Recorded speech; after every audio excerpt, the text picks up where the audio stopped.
தமது சிறகுகளாலே நம்மை மூடி பாதுகாக்கிற இயேசுவின் இனிதான நாமத்தினால் உங்களை வாழ்த்துகிறேன். இந்த நாள் நம்முடைய ஆவிக்குரிய சிந்தனைக்காக சங்கீதம் 91:4 நான் வாசிக்கின்றேன். கர்த்தர் தமது சிறகுகளாலே உன்னை மூடுவார், அவர் செட்டைகளின் கீழே அடைக்கலம் புகுவாய், அவருடைய சத்தியம் உனக்கு பரிசயம் கேடகமாகும். இந்த வசனம் அழகாக சொல்கிறது. தமது சிறகுகளாலே நம்மை மூடி பாதுகாத்துக் கொள்வாராம். இந்த நாட்களில் பாதுகாப்பு என்பது மிகப்பெரிய ஒரு சவால் நிறைந்த ஒன்றாக மாறிவிட்டது.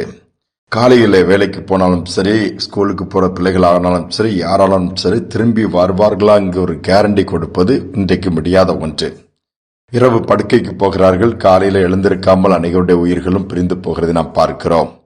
இப்பொழுதுதான் ஏதோ நெஞ்சு வலிக்கிறதுன்னு சொன்னார்கள், உடனே உயிர் போய்விட்டது. மருத்துவமனைக்கு போகும்போது அவர்கள் ஏற்கனவே மரித்து விட்டார்கள் என்று கூட சொல்லுகிறார்கள். ஒரு நிச்சயமற்ற ஒரு நாட்கள் நம்ம வந்துவிட்டோம்.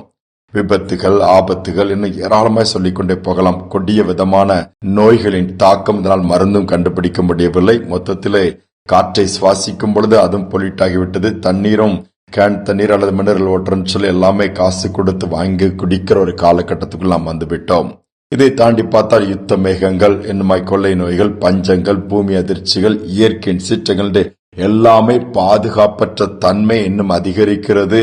சுற்றிலும் ஒரு சூழ்நிலை எல்லாம் வித்தியாசமாக தான் இருக்கிறது. இவைகளின் மத்தியில் ஒரு மனிதன் பாதுகாப்பு கொடுக்க முடியுமா என்று ஒரு கேள்வி எழுப்பினால் முடியாது என்று தான் சொல்லுவார்கள்.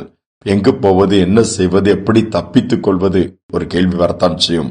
ஆனால் வேதம் சொல்கிறது, கர்த்தர் தமது சிறகுகளாலே நம்மை மூடுவாராம். ஆண்டவருடைய செட்டைகளின் கீழே, சிறகுகளின் கீழே நாம் வரும்பொழுது அதை காட்டிலும் பாதுகாப்பான அடைக்கலமான ஒரு இடம் வேற எங்கே இருக்க முடியாது.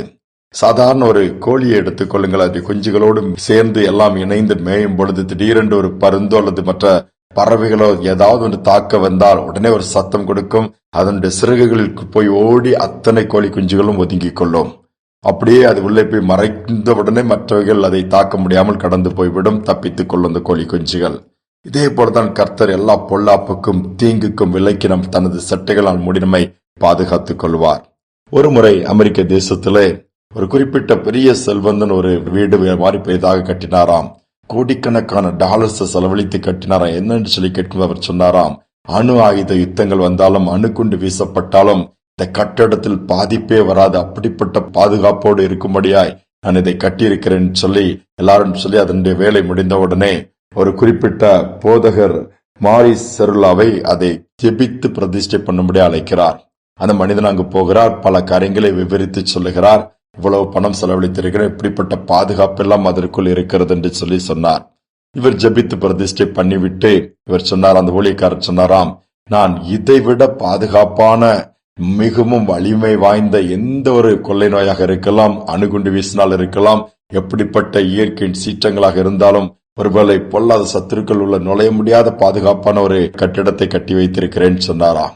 இவர் யோசித்தாரா, நான் இவ்வளவு கட்டியிருக்கேன், இவ்வளவு கோடி டாலர்களாச்சே, நீங்க ஏதோ சாதாரணமா ஊழியம் செய்துட்டு உங்களுக்கு அவ்வளவு பணம் யாது, நீ உங்களால் எப்படி அப்படிப்பட்ட ஒரு கட்டிடத்தை கட்ட முடியும், எனக்கு ஆச்சரியமாக இருக்குதுன்னு சொல்லி கேட்கும் பொழுது அவர் சொன்னாராம், சங்கீதம் 91:4 காண்பித்தாராம், என்னுடைய ஆண்டவர், என்னுடைய எஜமான், என்னுடைய கர்த்தர் எனக்கு தீங்கு வராதபடி அல்லது ஆபத்துகள் வராதபடி, விபத்துகள் வராதபடி, கொள்ளை நோய் தாக்காதபடி, இன்னும் பலவித காரியங்களிலே பாதிப்பு வராதபடி தமது செட்டைகளினால் மூடி மறைத்துக் கொள்ளுகிறார்.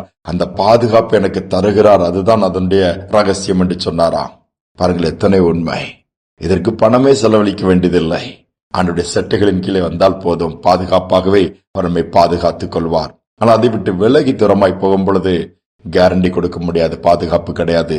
நாம் எப்படிப்பட்ட ஒரு இடத்துல ஒரு சேஃப்டி ஜோன்ல இருக்கிறோமா, இல்ல எப்ப பார்த்தாலும் ஆபத்துகள், விபத்துகள் வருது, டேமேஜ் வருது, கஷ்டம் வருது, அடிபடுதுன்னு சொல்றீங்களா, ஆண்டவருடைய நிழலின் கீழாக வாங்க.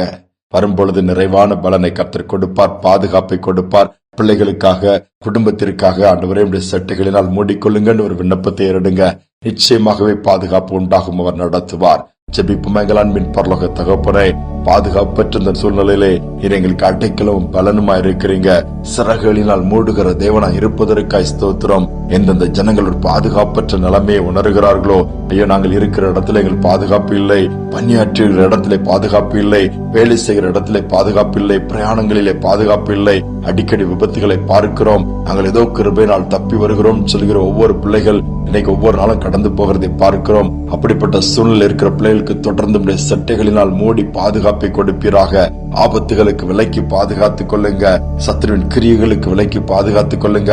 பொல்லாத மனிதனுடைய சதி திட்டங்களுக்கு விலக்கி பாதுகாத்துக் கொள்ளுங்க. விரோதமாய் உருவாக்கப்படுகிற ஆயுதங்கள் எல்லாம் வாய்க்காமல் போகும் என்று சொல்லியிருக்கிறீரே.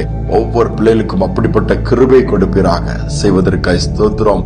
பயத்தை எடுத்து போடுங்க, தைரியத்தை கொடுங்கப்பா. நீரே எங்களுக்கு போதுமானவராய் இருப்பீராக. துதி கனமகிமை உமக்கு செலுத்துகிறோம். இயேசுவின் நாமத்தில் வேண்டிக் கொள்கிறோம் நல்ல பிதாவே, ஆமேன் ஆமேன். ஆண்டவர் தமது சட்டைகள் நம்மை மூடிக்கொள்வார். நம்முடைய கண்மலை சிறைகளின் நிழலிலே வந்து தஞ்சமடைந்து பாருங்கள்.